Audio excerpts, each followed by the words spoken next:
Hello everyone! Collective love reading tayo ngayon. Okay? Since collective ito, do not expect na sukat ito sa love story mo, of course. Hindi yan magiging possible. Okay? Tignan lang natin ano ba itong mga energies. Mga dapat malaman pagdating dito sa iyong romantic connection.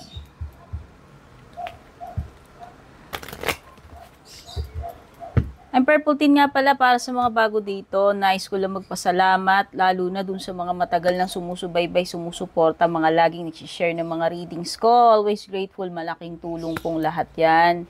Pagsuporta ninyo. Bago kayo, maraming salamat sa pag-drop by para manood. Please don't forget to like, follow, or subscribe. Private readings, yes, I do private readings. And kung balak ninyo mag-inquire, dumiretso kayo sa aking official page. Just, be careful kasi meron na pong gumagaya ng page ko. Okay? May mga gumagaya na. Take note, kapag merong nag-message sa inyo or nag-friend request, add friend, hindi po ako yon. Never ko po ginawa yon. So, huwag kayong magpa-scam dun sa mga kumukopya sa akin, ha? Natin. Pwedeng may reconciliation. Past person, maaaring magbalik sa buhay mo. Soon, pwedeng malapit na. Hindi ko alam kung nagmamanifest na yan dito sa current situation. Kaya lang ngayon, inuuna nyo muna yung sarili ninyo eh. Parang siguro most of you, parang ang priority ninyo is self-love. No? Sarili nyo lang muna. Baka iba sa inyo single ngayon, ayaw nyo muna ng any attachment. No? Ayaw nyo muna mag-engage. Ayaw nyo muna siguro ng commitment. Or ayaw nyo muna po enter a relationship or magtiwala. No? Depende eh.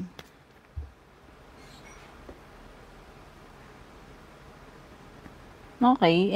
And meron ditong pag-i-express na nararamdaman, whether, sabi ko nga merong person sa past na pwedeng bumabalik dito.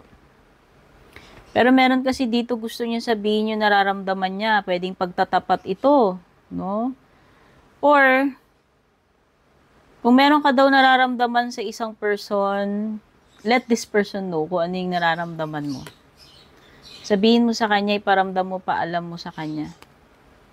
Kung love mo siya or kung ano man itong feelings, emotions na nararamdaman mo para sa kanya. Or kung sino man itong person na to na magi-express sa'yo ng kanyang feelings. So, diba? Charot. Ayan. Honesty is the best policy. Mas maganda na daw na maging totoo. Maging honest na lang dito sa person na to. Maging honest ka sa kanya, maging honest siya sa'yo, kung sino man tong kailangan na maging honest, or maging honest kayo sa isa't isa. So, pwedeng merong heart-to-heart conversations dito. Yes, may mga bagay siguro na gustong pag-usapan nitong person na to, siguro magre-reach out siya sa'yo. Sabi ko nga kanina, di ba, parang pwedeng past person or ex. Yes, pwedeng magkaroon kayo ng communication, pwedeng mag-reach out siya sa iyo, pwedeng may mga bagay siyang gustong i-clarify or ipagtapat sa iyo, or aminin yung mga nararamdaman sa isa't isa, or aminin yung nararamdaman niya sa iyo. Wow! So, wag kang magugulat if ever baka ma-fall ka uli dito or talagang magkakaroon kayo ng reconnection. Kasi meron something dito na mas magiging malalim pa eh. Okay? Pwede mas magiging malalim pa yung connection ninyo, mas magiging malalim pa yung feelings, no? Whether this is a past person, kung luma man ito o bagong person, no? Merong chance na lumalim yung feelings or relationship in a few months, okay? Sa susunod na mga buwan, malalaman mo yan. Yung sinasabi, no? Some of you, pwedeng ito na yung hinihintay ninyo eh. Okay? So, dun sa mga nag-e-expect ng commitment, love life, connection, relationship, no? Pwedeng ito na yung hinihintay ninyo kasi this is something na may potential. No, this connection daw, whether this is from a past, whether this is a past person or a new person that will enter your life, no, na merong tendency na magtagal, lumalim yung connection ninyo. What else? Yeah, this is someone who is pwedeng you're living in different worlds, like opposites yan. Pwedeng someone, you are about to attract someone who is,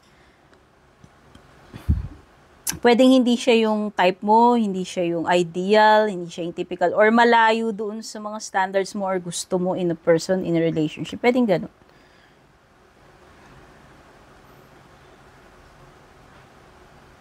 Or pwedeng magkalayo kayo neto. I don't know if this is like an LDR, or it could be an LDR, it could be a foreigner, different culture, different beliefs, or dating magkaiba yung linya ninyo, like halimbawa parang sabi nga magkaiba yung mundo ninyo nitong person na to, magkaiba. Or pwedeng nagpart kayo ng ways dati, kung past person to, pwedeng nagpart kayo ng ways.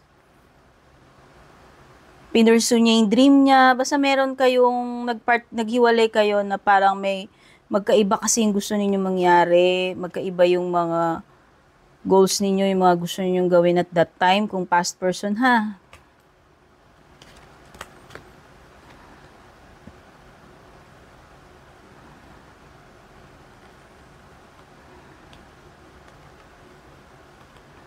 Pwedeng nagsinungaling siya sa in the past.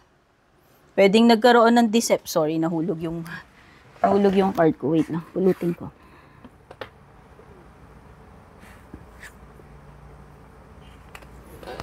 So yan, namulot pa tayo ng baraha.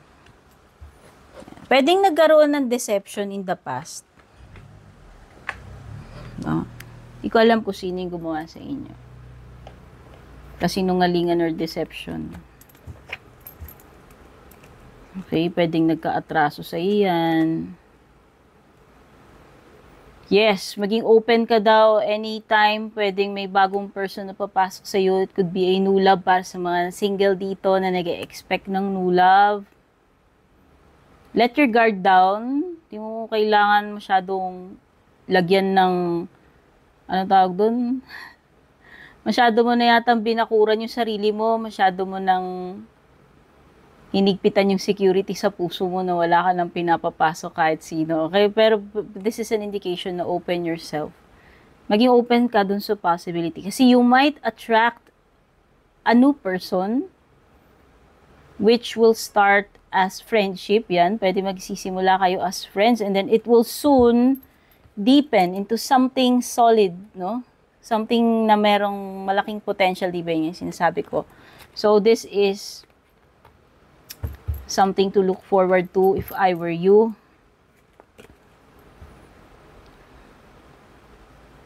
Kaya lang parang meron pang mga right now, pwedeng this person is not free. Okay? Kasi may third party card dito. It could be na pwedeng committed siya or may current na jowa, no? So right now, pwedeng nagkakaroon na siya ng attraction, nagkaroon na siguro kayo ng encounter, kaya lang pwedeng hindi pa siya free right now. Pwedeng may mga ibang factors, kung hindi naman may karelasyon or ibang tao, pwedeng may mga bagay lang na yun siguro yung pinakasagabal kung bakit hindi pa mag full bloom itong connection ninyo. Okay, so yan yung mga nakuha ko dito sa inyong collective love reading. As usual, lagi ko namang hangad na makatulong sa inyo tong reading na to. Take care, love you all, God bless.